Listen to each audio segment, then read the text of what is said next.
मंच पर आसीन महानुभवों की एक कड़ी बैठी हुई है। मैं सबों को एक साथ प्रणाम करता हूँ। जैसा कि आप सबको पता है, मेरा नाम रोहित कुमार है। मैं बड़कागांव प्रखंड का रहने वाला हूँ। हजारीबाग जिले से मेरा संबंध रहा है। मेरी सफलता के पीछे जो भी एक छोटी सी जर्नी है, उसको मैं चाहूंगा कि आप लोगों के समझ साझा करूं, ताकि आप लोगों की तैयारी में वो एक तरह से उत्प्रेरक की तरह कार्य करे और आने वाले दिन में आप जितने भी अभ्यर्थी बच्चे यहाँ पर बैठे हुए हैं, आप ही आगामी ऑफिसर के रूप में यहाँ से निकले। मेरा जन्म एक छोटे से गांव में, गंगा दोहर गांव का नाम है, वहीं मेरा जन्म होता है। कक्षा 1 से 5 तक की पढ़ाई गांव के ही स्कूल में, एक प्राथमिक स्कूल है, सरकारी स्कूल है, उसी में पूरी होती है। 5 क्लास पूरी जब होती है तो गांव में एक ट्रेंड होता है कि बच्चे का एडमिशन बगल के स्कूल में, एक मिडिल स्कूल हुआ करता था, सरकारी स्कूल, उसी में ही हमारा एडमिशन होगा। लगभग सारे बच्चों का वैसा ही था। मेरे मन में भी माइंड सेट था कि भाई स्कूल में मेरा एडमिशन होगा। घर की आर्थिक स्थिति के अनुसार मैं अपने आप में ये सोच चुका था कि उसी स्कूल में मेरा भी एडमिशन होगा। लेकिन मेरे घर की उतनी दयनीय स्थिति होने के बावजूद भी जब मेरे पिता हाथ पकड़कर उस स्कूल की तरफ ना मुड़कर गांव के ही किसी बगल के दूसरे स्कूल की तरफ मुड़ते हैं, और वो स्कूल प्राइवेट स्कूल होता है। बहुत बड़ा प्राइवेट स्कूल नहीं, मात्र 60 रुपए फी हुआ करती थी उस समय, लेकिन हमारे परिवार के लिए वो बहुत बड़ा था। और मैं शुक्रगुजार हूं अपने माता पिता का कि जो मुझे यहां तक पहुंचाने में एक कदम भी पीछे नहीं हटा, चाहे जो भी सिचुएशन रहा हो। तो वहां पर मेरी एडमिशन होती है कक्षा 5 में। जब वहां गांव के स्कूल से मैं पास आउट होता हूं, तो इंग्लिश मीडियम में होता है कि थोड़ा सा पीछे से एडमिशन लिया जाता है, तो वहां स्टैंडर्ड 2 में मेरी एडमिशन होती है। साथ में मेरे गांव का ही एक साथी एडमिशन लेता है। वहां के प्रिंसिपल खूब पिटाई करते थे। इतना पिटाई करते थे कि जो गांव में साथ में साथी एडमिशन लिया था, वो घर में बोला कि पापा अगर हमारा स्कूल में भेजे तो हम उसमें कुछ कर लेंगे। गार्जियन भी थोड़ा सा भावुकता पुत्र मुंह में आ गए, बोल दिए ठीक है बच्चा, स्कूल तुम छोड़ दो, और कोई विकल्प भी नहीं। अब सोचा मेरा क्या होगा। हिंदी मीडियम से पढ़ के 5 क्लास तक के आगे गए थे, इंग्लिश आती नहीं थी। हम तो सोचे हम तो और पीटेंगे, तो हम भी सोचे कुछ तरकीब निकाला जाए। तो हम बोले पापा हम 2 में एडमिशन हुआ है, 2 में नहीं पढ़ेंगे, 5 क्लास से पास आउट हुए हैं। तो पापा प्रिंसिपल सर को फोन करते हैं और बोलते हैं कि ऐसा कीजिए सर, इसको क्लास 3 में कर दीजिए। घर की स्थिति काफी खराब थी, बुक लिया गए थे, ड्रेसेस सारे हो गए थे। तो उस समय 1-1,500 भी हमारे लिए काफी मायने रखता था, तो हम ड्रॉप आउट नहीं कर सकते थे। तो सर क्लास 2 से हमें हाथ पकड़कर क्लास 3 में ले जाते हैं, कुछ नहीं बोलते हैं, बस क्लास 3 में ले जाने के बाद वहां बैठाते हैं, बोलते हैं बेटा इस बार तुम टारगेट में हो। मन में और भी डर, लेकिन निरंतर चीजों को, इंग्लिश को समझने का प्रयास किया, सब्जेक्ट को समझने का प्रयास किया, और काफी लगन से मैं लगातार पढ़ाई किया। और 3 का रिजल्ट आता है, क्लास में मैं टॉप करता हूं। सर अपने मन से ही क्लास 5 में अपने आप कर देते हैं। 5 का रिजल्ट आता है, उसमें भी मैं टॉप करता हूं। सर अपने आप फिर से 7 में कर देते हैं। 7 का रिजल्ट आता है, फिर से मैं टॉप करता हूं, और क्लास 9 में मेरी एडमिशन हो जाती है। तो इस तरह से जो मैं 5 क्लास से जो पीछे चला गया था, मैं फिर से उस क्लास को मेंटेन कर लिया। क्लास 9, 10 मेरे फिर से जैक बोर्ड से मैं परीक्षा लेता हूँ 2014 में, और मैट्रिकुलेशन गांव के ही एक बगल में ही हाई स्कूल गरी कला है, वहां से रजिस्ट्रेशन थी, वहीं से मेरी मैट्रिकुलेशन पूरी होती है। अब फिर से चैलेंजेस था अब गांव से बाहर निकलने का। घर की स्थिति काफी खराब, लेकिन मैं अपने माता पिता को धन्यवाद देता हूं कि उतनी दयनीय स्थिति होने के बावजूद भी एक कदम पीछे नहीं हटाया और निर्णय लिया कि हजारीबाग तो कम से कम पढ़ने के लिए भेजा जाए। 2014 में मैं हजारीबाग आया। मार्कम कॉलेज ऑफ कॉमर्स में मेरी एडमिशन होती है इंटरमीडिएट में। वहां से ही इंटरमीडिएट की पढ़ाई कंप्लीट होती है और इंटरमीडिएट के बाद मन में कई तरह की बातें चल रही थी कि आगे क्या किया जाए। तो भैया साथ में मेरे रहते थे, तो बोले कि केमिस्ट्री ऑनर्स ले लो, झारखंड में रेंजर का फॉर्म आता है, इस तरह का बात बोले थे। तो अभी जो आया भी है, तो हम केमिस्ट्री ऑनर्स ले लिए। पढ़ाई चल रही थी, लेकिन उतना मेरा रुझान नहीं उस तरफ हो पा रहा था। ऑनर्स पूरी हो रही थी, नंबर भी मार्क्स भी ठीक ठाक आ जा रहे थे। क्योंकि मैं सिलेबस को, जो भी सिलेबस पढ़ता था, काफी सिलेबस को पहले अच्छे से ये देखता था कि इसमें क्या डिमांड कर रहा है। तो केमिस्ट्री भी ठीक ठाक से पूरी हुई, लेकिन मेरा रुझान उस तरफ नहीं था। उसी समय से मैं हिस्ट्री, ज्योग्राफी, इकोनॉमिक्स, ये सारे पेपर को मैं अध्ययन कर रहा था और एक तरह से मेरा सिविल सर्विसेज का जो बैकग्राउंड है वो तैयार होता चला जा रहा था और मुझे इस बात का अंदाजा भी नहीं था। इस बीच कई एग्जामिनेशन देने का मौका मिला, ग्रेजुएशन भी पूरा हो जाता है 2019 में। एमएससी में फिर से मैं एडमिशन ले लेता हूँ।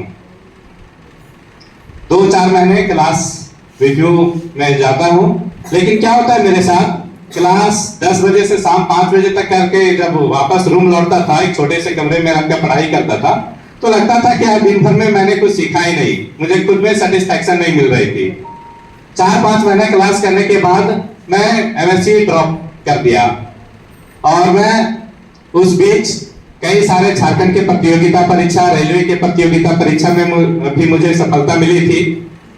और एक फॉर्म आया था 2019 में, एग्जाम हुआ था एक्साइज कांस्टेबल और स्पेशल ब्रांच का। वो एग्जाम हो चुका था और उसमें मेरा काफी अच्छा मार्क्स था। उस समय था कि बस कोई जॉब ले लेना है, घर की भी स्थिति वैसे ही थी। उस बीच मेरे भैया का 2017 के झारखंड पुलिस के बैच में वो ज्वाइन कर चुके थे, तो थोड़ा सा घर में फाइनेंशियली स्टेबिलिटी आ चुका था। तो उस एग्जाम में मेरा काफी अच्छा मार्क्स रहता है एक्साइज कांस्टेबल स्पेशल ब्रांच में। लगता है कि अब मेरा जॉब हो जाएगा, बस यही सोच था। गवर्नमेंट चेंज होती है और वो परीक्षाएं सभी कैंसिल कर दी जाती है और वही एक तरह से मुझे जेपीएससी की तरफ धकेला। कोविड का पीरियड होता है और उसी समय सर से जुड़ने का मौका मिला। यूट्यूब पर क्विज की प्रतियोगिता होती थी और उसमें छोटे छोटे प्राइज रखे जाते थे 100-100 रुपए के, और उसमें मैंने काफी सारे प्राइज जीते। सर का क्वेश्चन आता नहीं था, मेरे तरफ से बस जवाब। तो ऐसे मेरा तैयारी पहले से जो बैकग्राउंड बन रहा था, मुझे अंदाजा नहीं था, लेकिन मैं काफी मेरा बैकग्राउंड बन चुका था। और कोविड के टाइम जब मैं घर गया, सर से लगातार जुड़ा रहा, जेपी जैन सर से, और मैं घर में रहकर उस समय को थोड़ा भी बर्बाद नहीं किया। घर में दिन भर के पढ़ाई करता रहा और उसी समय 2021 में आता है 7th जेपीएससी का फॉर्म। मैं अप्लाई करता हूँ, मुझे जेपीएससी का कुछ अंदाजा तक नहीं होता है, जेपीएससी का सिलेबस तक नहीं पता होता है, बस इस अंदाजे से फॉर्म भरा था। एक बार मैं प्रीवियस ईयर को लगाने का प्रयास किया और उसमें पीटी का जब क्वेश्चन अटेम्प्ट किया तो मेरा 60% के आसपास मार्क्स आता है और मैं पता करने का कोशिश किया कि कट ऑफ कितना जाता है, तो कट ऑफ था 53%। तो मुझे आत्मविश्वास जगा कि ये किया जा सकता है। और मुझे ये भी मालूम नहीं था कि इसमें नेगेटिव मार्क्स नहीं होता है। तो मैं फॉर्म भरा, अपनी पूरी एनर्जी पोटेंशियल के साथ मैं पीटी का तैयारी किया, अच्छे से एग्जाम दिया। एग्जाम देने के बाद आप सभी को पता होगा 2 पेपर होते हैं, 200 क्वेश्चन पूछे जाते हैं और उसमें मेरा 140 अप्रॉक्स क्वेश्चन मैं सही करके आया। कुछ सीनियर सर से मैं बात किया, वो बोले कि हम बोले सर नहीं हो पाएगा मेरा, क्योंकि क्वेश्चन तो काफी आसान थे, 170-80 करने लायक था, हम तो 140 करके आए हैं, मेरा हो ही नहीं पाएगा। बोले नहीं, ये 140 बहुत अच्छा मार्क्स है आपका, हो जाएगा, अगले दिन से आप मेंस का तैयारी शुरू करें। उस समय मेरे पास मेंस का कोई भी अनुभव नहीं था, लेकिन जहां से जो सहयोग मिला, चाहे जेपी सर हो, चाहे कोई भी यूट्यूब का माध्यम हो, कहीं से भी नोट्स हो, मैं अपने तरफ से पूरी एफर्ट लगाया। मेंस का एग्जाम होता है, पहले ही प्रयास में मेरा मेंस मैं क्लियर कर लेता हूं।